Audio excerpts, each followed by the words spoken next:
MP board के class 9 के विद्यार्थियों, 7 फरवरी के दिन आपका विषय संस्कृत का प्रश्न पत्र है। इस श्रृंखला के बीच आप सभी को हम विषय संस्कृत के 4 प्रश्न पत्र देंगे विद सॉल्यूशन के साथ में। देखिए, ये आपका सेट ए है जो कि हमने फुल सॉल्यूशन के साथ में इसको कंप्लीट कर लिया है। इसके अलावा आपके 3 सेट पेपर और रहेंगे। ये आपका सेट बी है, इसके बाद सेट सी और ये आपका सेट डी। ये तीनों सेट पेपर भी हमने फुल सॉल्यूशन के साथ में तैयार कर लिए हैं। तो चलिए वीडियो को हम शुरू करते हैं। आप अच्छे से एक्सप्लेन करिएगा ताकि आपका जो प्रश्न पत्र रहेगा, ठीक है, उसको आप अच्छे से सॉल्व कर सके। और हमारा पूरा प्रयास रहेगा कि आप सभी को हम 75 में से 75 नंबर दिला सकें। तो चलिए वीडियो को हम शुरू करते हैं। इस प्रश्न पत्र को हमने देखिए फुल सॉल्यूशन के साथ में पूरा अच्छे से कंप्लीट कर लिया है। तो देखिए, पहला प्रश्न है कि लता शब्दस्य सप्तमी विभक्ते बहुवचनस्य रूपम भविष्यति।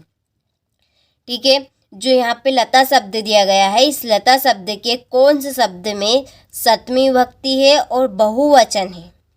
ठीक है, तो जो लता शब्द है, इसके लतासु वाले शब्द में आपकी सप्तमी विभक्ति है और बहुवचन है। ठीक है, तो इसका आंसर आपका चौथा रहेगा। चलिए, दूसरा है भानु शब्द से चतुर्थी विभक्ति रूपम किम। तो जो भानु शब्द है, इस शब्द के कौन से शब्द में आपकी चतुर्थी विभक्ति है। भानु में है, भानुए में है, भानों में है, भानव में है। तो इसका जो आंसर है वो आपका भानवे। ठीक है, इसमें आपकी चतुर्थी विभक्ति है। ग नंबर का है अधोलिखितेषु अव्ययम पदम नास्ति। ठीक है, जो नीचे शब्द आपके दिए हैं इनमें अवयव नहीं है, नहीं बताना है। तो देखिए, जो तत्र है वो भी आपका एक अवयव है, कुत्र भी आपका एक अवयव है और पत्र भी आपका एक अवयव है। तो इसमें से जो अवयव नहीं है वो कौन सा नहीं है, वो आपका अत्र नहीं है। ठीक है, देखिए, किसी भी प्रश्न में आपको किसी भी तरह की यदि दिक्कत आए तो आप कमेंट बॉक्स में बिनझिझक कमेंट कर सकते हैं। किसी भी प्रश्न में आपको कसर दिखे तो आप ज़रूर कमेंट कर दीजिएगा और हमारा पूरा प्रयास रहेगा कि किसी भी प्रश्न में किसी भी तरह की हमारे हाथ कसर ना रहे। ठीक है, और बाई चांस रह जाए तो आप ज़रूर कमेंट बॉक्स में कमेंट कर सकते हैं। चलिए, इसके बाद में है घ नंबर वाला कि बालक शब्द से पश्चिमी विभक्ति रूपम अस्ति।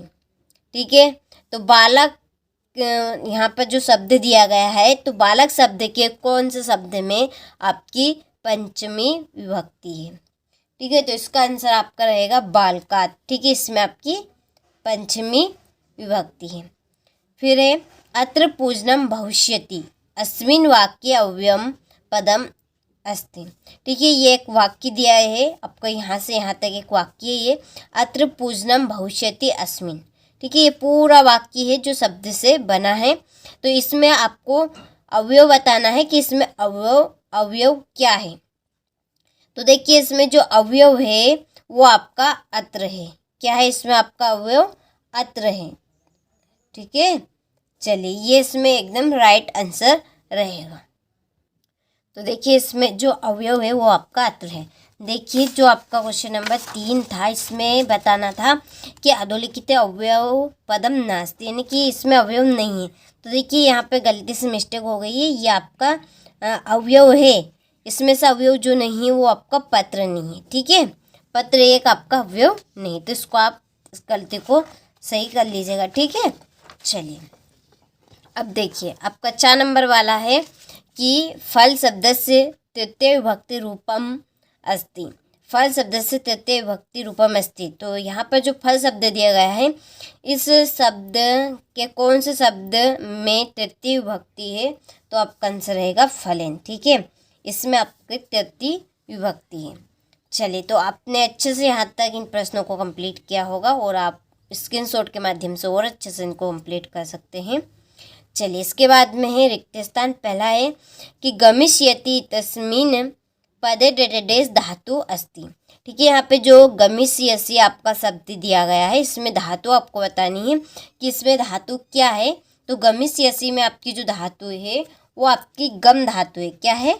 गम धातु है। खा नंबर वाला है आपका प्रचारी इतस्मिन् पदे डेडेडेस इति उपसर्ग अस्ति। यहाँ पर शब्द आपको प्रचार दिया गया है, इसमें आपको बताना है उपसर्ग। देखिए आपके दो तरह के होते हैं, उपसर्ग और एक होता है आपका प्रत्यय। ठीक है, अब जो उपसर्ग होते हैं ये आपके आगे वाले अक्षर होते हैं जो शब्द के आगे लगते हैं, और जो आपका प्रत्यय होता है वो शब्द के पीछे लगता है। ठीक है, तो आपको इसमें उपसर्ग बताना है, तो उपसर्ग आपका कौन सा रहेगा? आगे वाला अक्षर। कौन सा? आगे वाला अक्षर रहेगा। तो इसमें आगे जहाँ से आपका शब्द, ठीक है, टूट जाए तो उसका जो आगे का अक्षर रहेगा वो आपका उपसर्ग रहेगा। तो अब देखिए जो प्रचारी है, अब इसको पढ़ने में हमें लग रहा है कि प्र धन आचार्य। ठीक है, ये आपका इस तरह से इसका टूटना संधि विच्छेद होगा, तो इसका जो उपसर्ग रहेगा वो क्या रहेगा? प्र उपसर्ग रहेगा। इसका प्र उपसर्ग है। चलो फिर है गम धातु लट लकारस्य उत्तम पुरुषस्य एक वचने डेडेडेस रूपम भविष्यति। ठीक है, तो यहाँ पे दो शब्द दिए आपको, गमिष्यामि और गच्छति। तो इनमें से कौन से शब्द में गम धातु है, लट लकार है और उत्तम पुरुष है? ठीक है, ये आपको उत्तम पुरुष है यहाँ पर, और एक वचन है। तो वो कौन सा शब्द है आपका? गमिष्यामि है। ठीक है, इसमें आपकी गम तो धातु है, लट लकार है, उत्तम पुरुष है और एक वचन है। ठीक है, चलिए फिर है अत्यचाय तस्मिन् पदे डेडेडेस उपसर्ग अस्ति। अब अभी आपको मैंने बताया आगे वाला जो शब्द रहेगा वो आपका क्या रहेगा? उपसर्ग है। अब देखिए यहाँ पर एक बात आप जरूर ध्यान रखिएगा, इसके अलावा कोई सा भी आपका अक्षर आए, देखिए यहाँ पर यदि आपका, ठीक है, आगे आधा अक्षर आए, ठीक है, आधा अक्षर जैसे कि यहाँ पे आधा ता लिखा है, अब आधा तायन तो ये आपकी ई की मात्रा रहेगी। ठीक है, ई की मात्रा, तो ये क्या बनेगा आपका? अति। अति धन अचार, तो इसका जो उपसर्ग रहेगा वो आपका अति रहेगा। ठीक है, अति उपसर्ग। इस तरह से प्रत्येक, प्रत्येक में आपका उपसर्ग क्या बनेगा? प्रति। ठीक है, क्या बनेगा? प्रति। प्रति धन एक, प्रत्येक। अब देखिए लट लकारस्य उदाहरणम डेडेडेस अस्ति। लट लकार का उदाहरण है तो वो आपका है पठति। क्या आएगा इसमें? पठति। और गमिष्यति इति पदे डेडेडेस लकार अस्ति। गमिष्यति में कौन सा लकार है? तो गमिष्यति में आपका लट लकार है। क्या है? लट लकार। अभी हमने यहाँ पर देखा, देखिए गमिष्यामि, ठीक है, ये आपका गमिष्यामि ही है। ठीक है, चलिए इसके बाद में देखिए सही जोड़ी रहेगी। तो पहली है कवि संबोधयति, तो कवि संबोधयति क्या होगी आपका? विनाम। क्या रहेगी? विनाम। दूसरी है बाला, बाला की जो जोड़ी है आपकी टाप रहेगी। गत्वा, गत्वा की आपकी गत्वा, ठीक है, और गंतुम की आपकी रहेगी तुमुन। कर्ण्यम की आपकी रहेगी अनियन। और वर्णिक पुत्रस्य नाम, वर्णिक पुत्रस्य नाम जीर्णधन। ठीक है, चलिए इसके बाद में एक पदेन उत्तरम। ठीक है, एक पदम उत्तरम है आपको। पहला है सूर्यास्त तस्य विलोम पदम भवति। सूर्यास्त का विलोम शब्द बताना है, तो सूर्यास्त का विलोम शब्द आपका बनेगा सूर्योदय।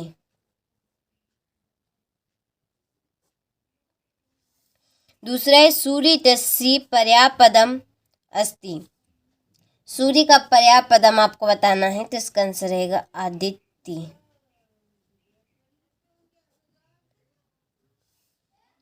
ठीक है, चलिए ग नंबर वाला शिव इतस्य पर्यायपदम अस्ति, तो इसका आपका रहेगा महेश।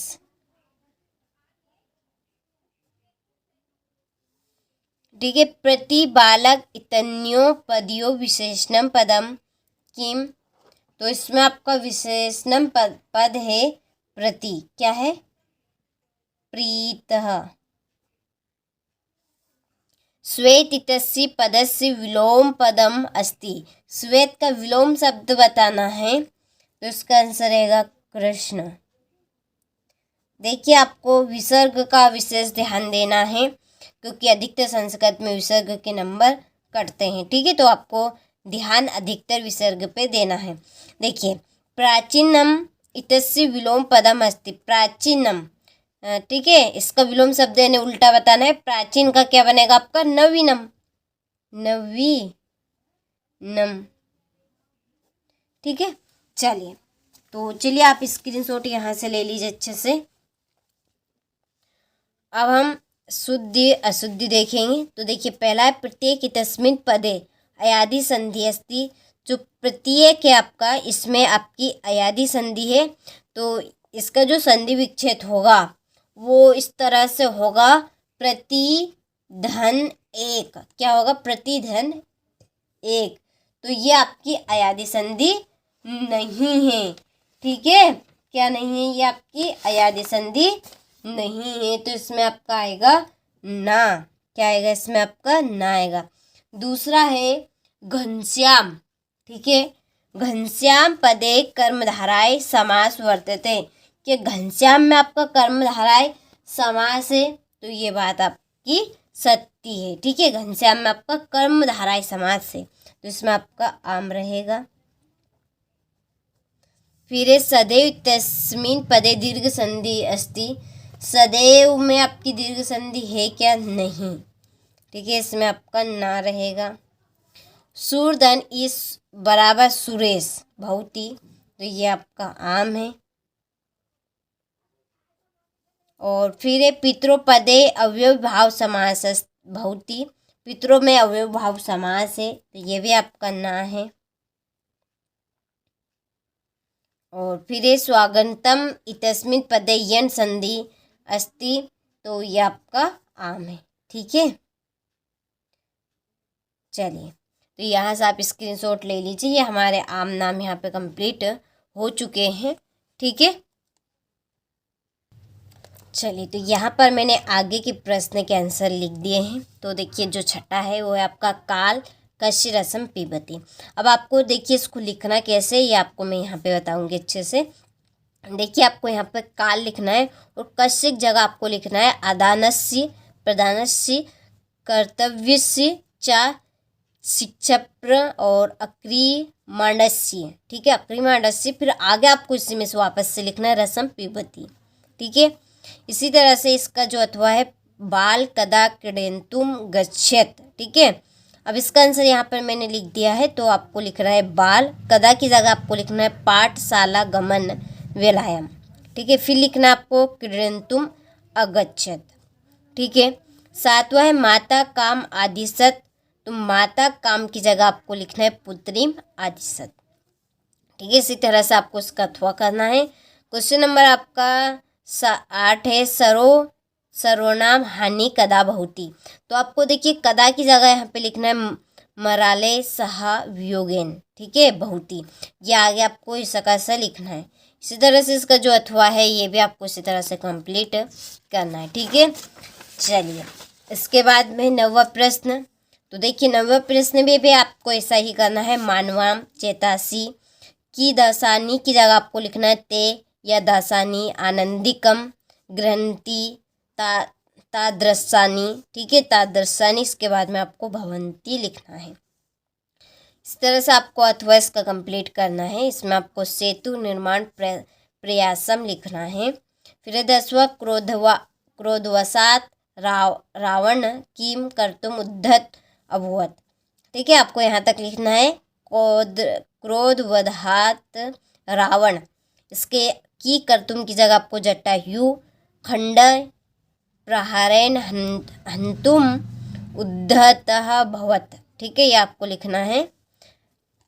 ये मैंने यहाँ पे अथवा भी इसका कर दिया। देखिए, आपको यहाँ पर कथम की जगह लिखना है। ठीक है, सलीलम। चलिए, फिर है 11वां प्रश्न। इसमें देखिए, आपको प्रश्न बनाने हैं। क्या बनाने हैं आपको? इनके प्रश्न। यहाँ पे जो दिया है पदो दत्ता विद्यानम गुरुकुलम अगच्छत। ठीक है, जो यहाँ पर रेखा है ठीक है, इस रेखा की जगह आपको किमर्थम लिखना है। क्या लिखना है आपको? किमर्थन लिखना है। ठीक है, चलिए इसी तरह से जो आपका घ नंबर वाला है, ठीक है, तो ये आपका वृक्ष कर्ता नाम शुद्ध वायु न प्रांते। तो इस अक्षर की जगह पे आपको कस्मात लिखना है। क्या लिखना है आपको?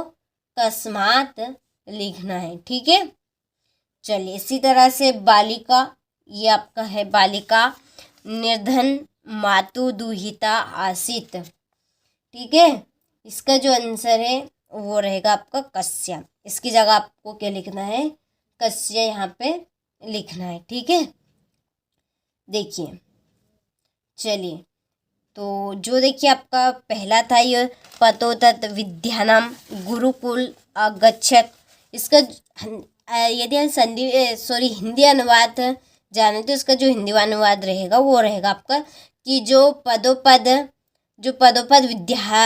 विद्या अध्ययन के लिए गोकुल था, ठीक है, गुरुकुल गया।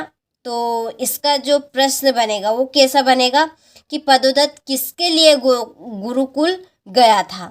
ठीक है, वो किसके लिए गए थे? विद्या अध्ययन के, यानी कि शिक्षा प्राप्त करने के लिए तपोदत्त, ठीक है, विद्यालय अध्ययन गोकुल गया था। इसके बाद में वृक्ष करता शुद्ध वायु न प्रांते।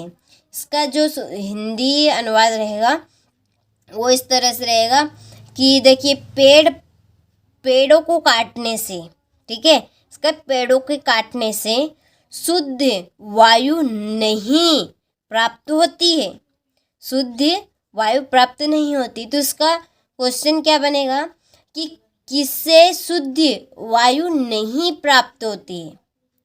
किससे शुद्ध वायु प्राप्त नहीं होती? ये कस्मात रहेगी आपकी किसकी? ठीक है, इसकी तरह से ये आपका बालक का है। चलिए, और यहाँ पर ये मैंने आपके ये कम प्रति ये भी यहाँ पर फिल कर दी। तो इसकी रिजल्ट आप ले लीजिए। इसके बाद में ये आपके, ठीक है, अस्माभि किम करणीयम, ये है, इसको आपको कर्तुवाच्य में बदलना है। ठीक है, इसी तरह से सा पाठम पठंती, इसको आपको ठीक है कर्मवाच्य में बदलना है। तो देखिए यहाँ पर मैंने आंसर लिख दिए हैं, तो आप सभी स्क्रीनशॉट ले लीजिए यहाँ से और अच्छे से आप कंप्लीट कीजिएगा। ठीक है, चलिए फिर ये आपका जो क्वेश्चन नंबर 14 इसमें श्लोक है, तो यहाँ पर मैंने 2 श्लोक लिख दिए हैं, जो आपको ठीक लगे, ठीक है, वो आप इसमें से श्लोक कर लीजिएगा। पूरा देखिए सॉल्यूशन हम आपको कंप्लीट करवा रहे हैं ताकि किसी भी तरह की आपको प्रॉब्लम ना आए। देखिए क्वेश्चन नंबर 17 में आपका ठीक है शुद्ध है अशुद्ध वाक्य दिए यहाँ पे, तो आपको शुद्ध करना है। तो पहला जो है आपका बालक कदंतुम क्रीडयन्ति, तो कदुमतुम की जगह आपको क्या लिखना है? कदु केन। ठीक है, बालक कदु केन क्रीडति। फिर एक गणेश मोदकम रोचते, तो इसमें क्या आपका आएगा? गणेशाय। ठीक है, गणेशाय मोदकम रोचते। पर्वताय मृगा संति, तो इसमें आपका आएगा पर्वते मृगा संति। ठीक है, चलिए फिर हमारा वापस से यहाँ पर रिक्त स्थान है जो कि यहाँ पर मैंने फिल कर दिए हैं और देखिए नंबर भी डाल दिए हैं, किसी भी तरह की आपको दिक्कत नहीं आएगी। फिर क्वेश्चन नंबर देखिए आपके 17 में क्रम संयोजन है, यानी कि आपको क्रम बाय क्रम इनको लिखना है। कौन सी लाइन आपकी पहले आएगी? तो देखिए सबसे पहले आपको ये वाली लाइन लिखनी है, घ नंबर वाली। दूसरे नंबर पे आपको पहली लाइन लिखनी जो इसमें पहले दी गई है। तीसरे पे आपको घा घड़ी वाली लाइन लिखनी है और चौथे पे आपको खा वाली लाइन लिखनी है। यहाँ पर नंबर डाल दिए हैं। देखिए आपको किसी भी प्रकार की यहाँ पर दिक्कत नहीं आएगी।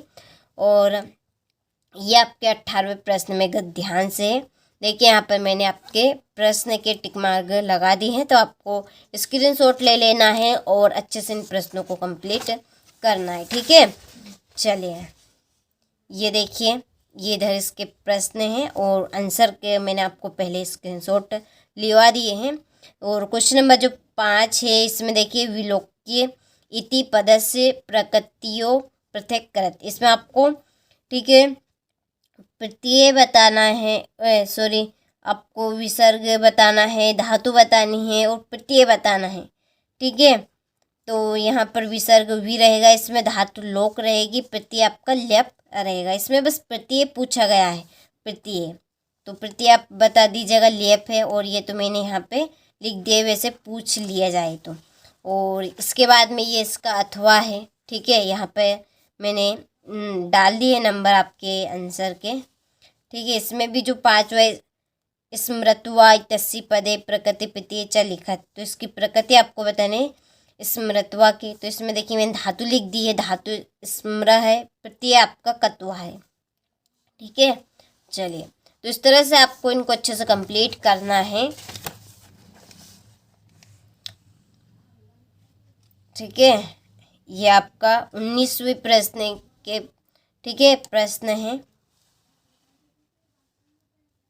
ये आपका 19वें का अथवा है। देखिए 5वें में छाए हुए, ये आपको इसका संधि विच्छेद करना है, ठीक है, और संधि नाम लिखना है। तो संधि विच्छेद होगा छाया धन ई, और संधि कौन सी है? गुणस्वर संधि। कौन सी संधि है? गुणस्वर संधि। ये आपका 20वां प्रश्न हो गया, ठीक है। यहाँ पर मैंने आंसर के नंबर डाल दिए हैं।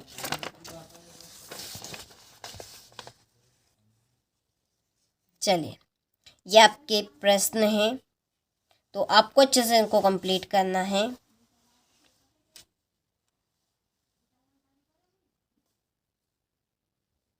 ये आपका 21वां अपठित गद्यांश है, इसको भी मैंने यहाँ पर सोल्व कर दिया है, ठीक है, नंबर डाल दिए हैं, ठीक है। ये इसके आपके आंसर है। गच्छन्ति इति क्रिया कर्तुम अनुच्छेदान चित्वा लिखा, ठीक है। इसमें आपको क्रिया बतानी है गच्छति की, तो इसमें आपदा आपकी आएगी, ठीक है। फिर देखिए हमारी यहाँ पर अवकाश है, ठीक है। तो चलिए, एक आपके अवकाश रही है और एक निबंध रहा है, तो यहाँ पर आपको मैं इसका भी सॉल्यूशन दे देती हूँ, ठीक है। ये आपके अवकाश है, देखिए आपको इसी में से कर लेना है, और अलग से मैं एक इसका सेपरेट वीडियो भी बना के डाल दूँगी, ठीक है। उसमें भी आपको अच्छे से कंप्लीट कर लेना है, मैं उसको आपको अच्छे से पढ़ा के समझाऊँगी उसको, ठीक है। इसके बाद में संस्कृत भाषा का निबंध है, ठीक है। ये आपका संस्कृत भाषा का निबंध है, और ये आपका अस्माकं देशस् का है, और फिर है आपका मम पाठशाला का, ठीक है।